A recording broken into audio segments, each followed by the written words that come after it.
সবাইকে আজকের এই টিউটোরিয়াল ভিডিওতে স্বাগত জানাচ্ছি। আমরা শুরুতেই একটি পাওয়ার পয়েন্ট প্রেজেন্টেশনের ফাইল ওপেন করে নিলাম।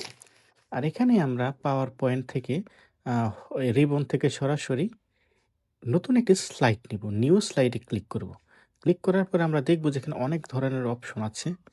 তাহলে আমরা যদি পাওয়ার পয়েন্টে একাধিক ভিডিও অ্যাড করতে চাই তাহলে এখান থেকে আমরা ২টা ভিডিওর যে অপশন আছে নিতে পারি।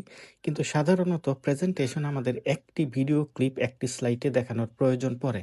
তাই আমি প্রথমেই একটি স্লাইডের যে অপশন আছে সেইটি সিলেক্ট করে নিচ্ছি। আপনারা যদি বড় করে দেখাতে চান তাহলে অবশ্যই এই টাইটেল অ্যান্ড কনটেন্ট এটা নিবেন।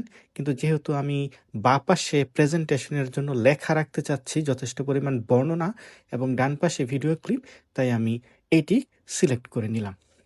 আর যেহেতু একেবারেই সাদা এবং সুন্দর দেখা যাচ্ছে না, তাই আমি একটুখানি এটাকে ডিজাইন করতে চাই। ডিজাইনের জন্য অটোমেটিক ডিজাইন করা অনেক অপশন যেহেতু আছে, সেখান থেকে আমি একটি ডিজাইন প্রথমে সিলেক্ট করে নিই। ওকে, লুকস বেটার। না, এটা না, আরেকটা নিলাম। আচ্ছা, এটা যথেষ্ট সুন্দর দেখা যাচ্ছে। আর এখানে আমাদের বাম পাশে ভিডিওর অপশন, ডান পাশে বর্ণনার অপশন আছে।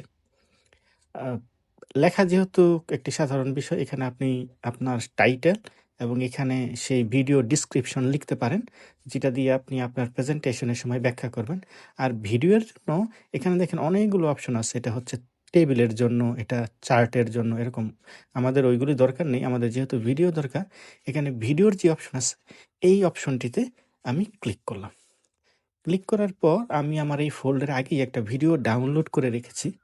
আপনারাও কম্পিউটারে নির্দিষ্ট ভিডিও আগে রাখতে হবে, যে নির্দিষ্ট একটি ফোল্ডারে, যেখান থেকে আপনি ইনসার্ট করবেন।